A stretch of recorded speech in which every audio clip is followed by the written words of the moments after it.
A little sample of what I do at Big Bang band shows in our planet demonstration. It's kind of a two-phase project and uses some big props and a lot of real small ones. I carry the solar system in a little box here.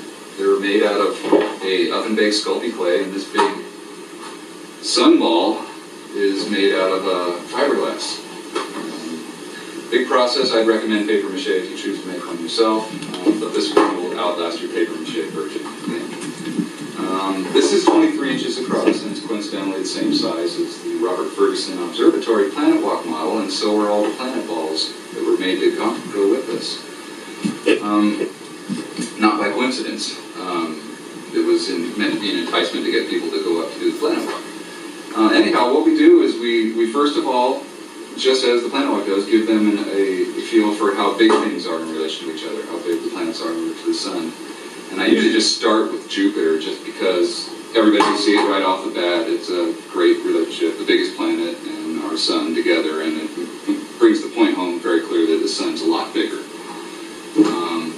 But then I go right back to the inner planets and start. Let me get this off the table, actually. Yeah. That'll improve my lighting. I keep the inner planets in a little box. Wrong thing. I stopped recording for a second. Accidentally. And so let me just zoom forward before you resume. Oh, well, I'm recording. I'll have to cut this out. Okay, that's a good spot to hold it. We can see it right about your belly button there. I keep the inner planets in this little box here. All four of them are very small and they get lost really easy, so I keep 5 of each spare in a little film canister. I have lost them, and they are pretty easy to remake, though.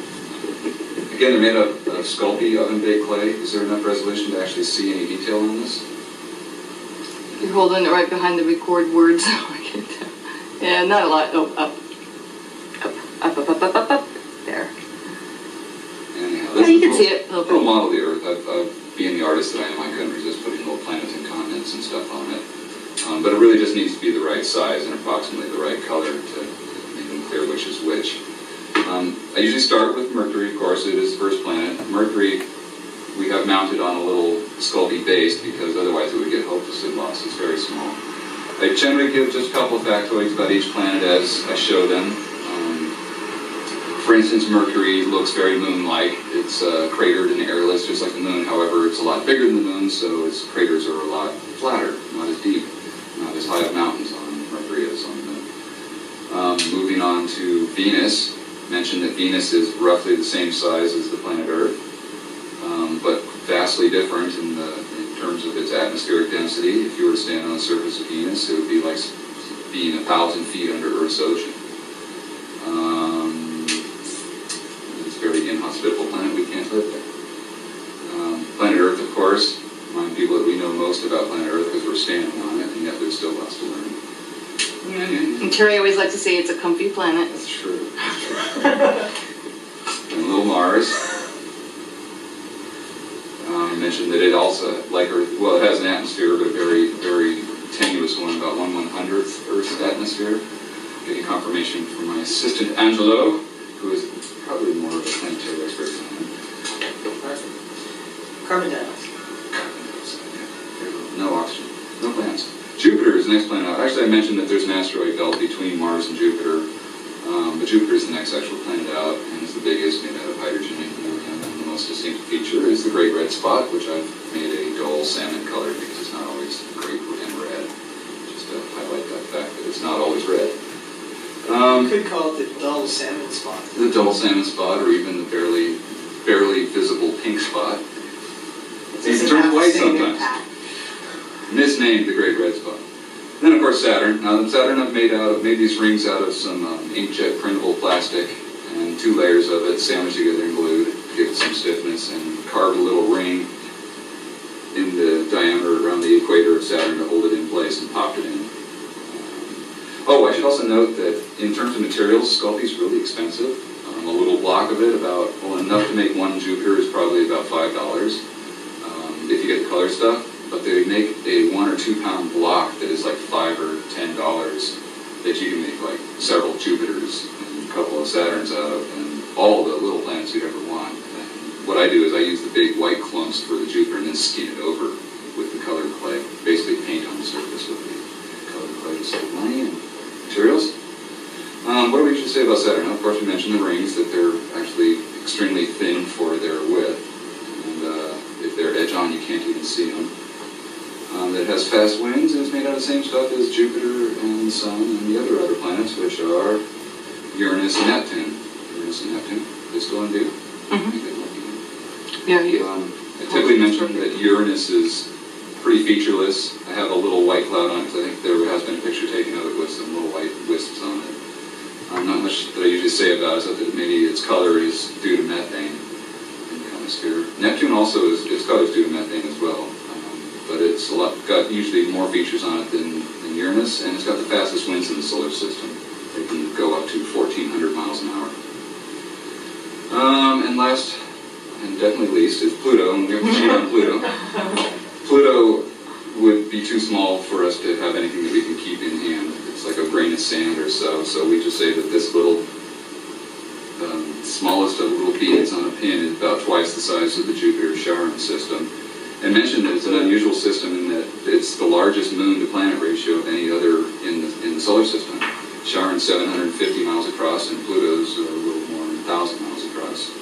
Whereas our own moon is something like, 4,000 miles across, and our planet is 10,000. Getting confirmation from my assistant. Well, diameters, circumferences. Diameter. It's okay. The principle is, look up the numbers yourself. Someday I will too. But I keep some factoids on little note cards here because I am not a planetary expert by any means, and so I find it helpful to have little cheat sheets. Lots of them on there, and in case somebody throws me some questions, and they always throw questions that are not on my list. So, I'll throw you a question. Okay. What do you let the kids handle any of these? Yes, or actually. what kind of trouble do you run into that you need to guard against? Well, definite trouble to run into that I found in the last show is keep this in hand or away from kids' feet, because one kid did actually clonk his foot into it and sent all of my inner planets scattering over the floor, so I've developed a technique of keeping spares in a separate container. Another thing is the larger planets are hand-holdable, and I will pass these around because they're dying to hold them anyways, and so it is supposed to be hands-on activity, so definitely put it in their hands helps them get a sense for the sizes and the tactile feel. And I'll even on occasion pass the smaller, the gas giants around. And if it looks like there's some pretty responsible kids, I'll even occasionally pass out the little things. So on one show, I tried an experiment where I actually designated one child as a planet and let them hold their little precious tiny planet. And when we went on to the next phase, which is, segue, the distance. And Angelo actually made this up. It's very clever. It's based on a scaled down planet walk. And what we do is we have knots tied at the locations of the planets. The Sun would be here, and then we have Mercury and Venus and Mars, and Earth and then Mars. And we're going to take this outside actually to stretch the string out to give you the visual of how long it is. And I'll just say at this point right now that before we stretch this out, I ask them to do a little imagination exercise. I usually ask, who here has a good imagination? And of course they all raise their hands and say, well, I want you to imagine that this enormous sun has been shrunk down to the size of our little Earth. Actually, you started out the whole thing telling about the scale model, about the sun being shrunk down the first time too. Correct. That's true. So I'll repeat that after this. But I asked them to imagine that the sun has been shrunk down to the size of the Earth, and all the planets have shrunk down with it. As Terry mentioned, we do mention what a scale model is, and I use the comparison of a Ford Mustang plastic model kit. It's 1/25th scale, that if you were to line up 25 of those completed models, it would be the same length as one real full-size Ford Mustang. And the planet walk scale is 1/2 billion or 1 billion small. No, it's more than 2 billion. I think it's more than 3 billion. It's 2.3 billion times smaller There you go. than the solar system. Another tool. I have some stuff on paper because I'm horrible with numbers, so I got all the numbers on one page. If we're going to segue to this, I want to do a close-up. I would do this at the end, but I want to let them see. Let me do this adjustment here. Pause. Nope.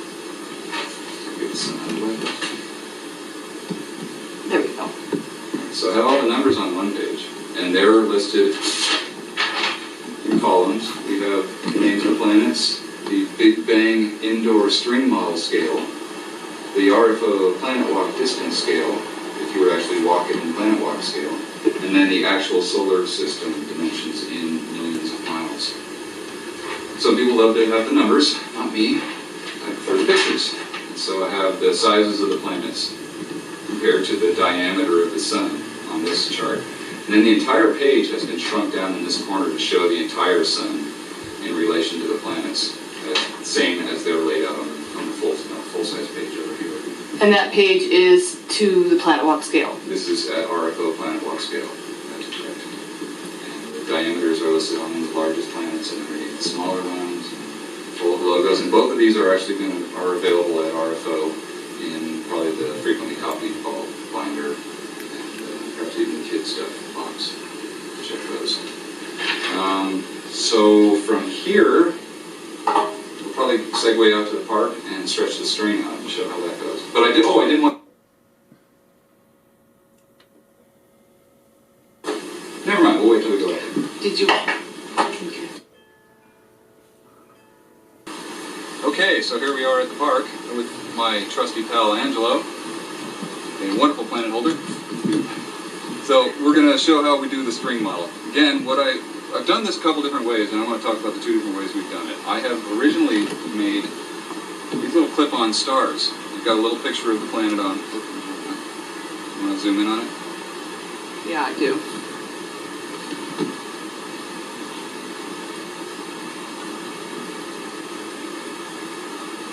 There we go. So I've made these little stars.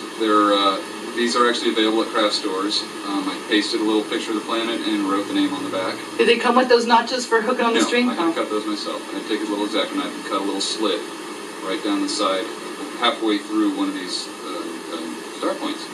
And these actually clip. Just hold that. Go ahead and clip those right at the knot, just so they'll be able to obviously see them as we take the string and pull it out. Just a little visual reference, because when we originally did it, the kids stayed with me while this end of the string took off, and the planets went with it. But I found that I think it's actually funner for me, and perhaps more for the kids, to have them take one of the stars and be the planet and grab onto the knot as it's revealed and then go with it. Which means a few children could participate. It means, 9 kids can participate. If it's a larger group, then maybe you don't want to do that. If you can get them all involved in that, then that works pretty good. I do remember on one occasion we had probably 11 kids, and 2 of them were a little put out. I tried to get them to buddy up on the planets, but it wasn't the same. Yeah. Maybe you could have a comet. Yes. And an asteroid. You can have an asteroid knot somewhere. Or maybe some spare moons. Or we could have an interstellar spacecraft going between planets. Right. That would be a nightmare. Thanks, Angela. There's enough solar system objects you can have spare ones. That's true. We have little Ceres and Vesta. Clump them all up in between Mars. Anyhow, we digress, as we do at the Big Bang Band. Often and frequently. Very good at that. Yeah. So anyhow, we're going to do the clip it to the string method, and I'm going to have Angelo take the sun end of the string and start heading off with it. And of course, normally this is how we do it. We have Terry usually helps me, and she'll hold a flashlight that we use in the show for another demonstration. And she represents the sun and starts walking that way, and we very quickly reveal, oh, there's Venus.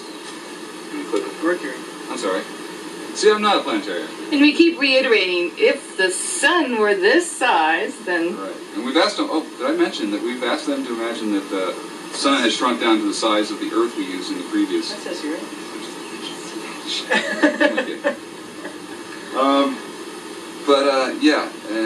So ask them to imagine that the sun has shrunk down to the size of that little Earth, which is about 1/5 of an inch, and all the planets have shrunk down with it. So we can't even see the planets. These are vastly out of scale. They're just little dust motes at the positions where these knobs are. That's what we asked them to imagine. Anyhow, once you start walking out towards the corner of the park very slowly, because I'm going to be clipping all of the wrong planets onto the knobs. There's Pluto. No, but that would be... That would normally be Mercury, or Venus, I'm sorry. Venus, right. Now I'm going to clip Saturn where Earth normally is. You're confusing the students. Next come Mars, represented by Jupiter. My, look how close they all are Look together. at the inner planets. Will they remain that close together? They will. But the sun is going to get farther from our position because we are traveling out through space to Jupiter. Keep going. We're looking for Saturn now. There it is. Now we're looking Keep it that way just a little bit, Angelo, so I can see the length. There you go. for Uranus. Now there it is.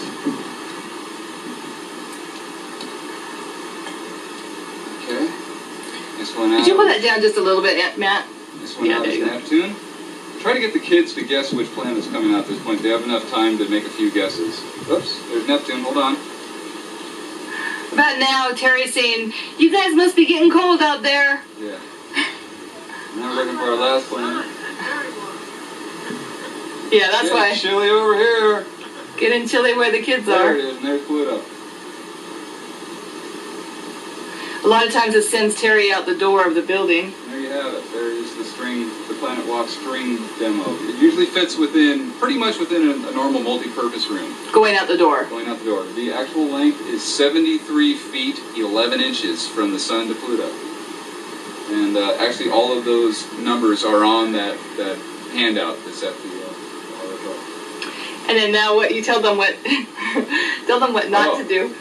Okay, the very first time I did this, I said, one of you kids go out there and unclip the stars. Of course, they all ran out, and I left me going, duh. Old swarm of So them. now I've learned, I pick one child, preferably a responsible-looking one, and ask him or her to please go out and unclip the stars and bring them back to me while I'm reeling in the line. And usually 2 or 3 run I was anyway. going to say, it's usually more than one. This could be a challenge with a lot of people moving about to reel this back up. You can only go so fast, and you're trying to keep it up where the kids are trying to grab it at it. If anybody's got a surplus fishing reel, the big ocean open reel type, that would be probably really good for one of these. Bring it in faster. Make it a little higher tech. Maybe we'll look around for one of those and upgrade our screen. Oh, the dance of the planets. And anyhow, that pretty much wraps it up. At this point, my part's done, and we'll send them on to the next activity. Great. Thank you.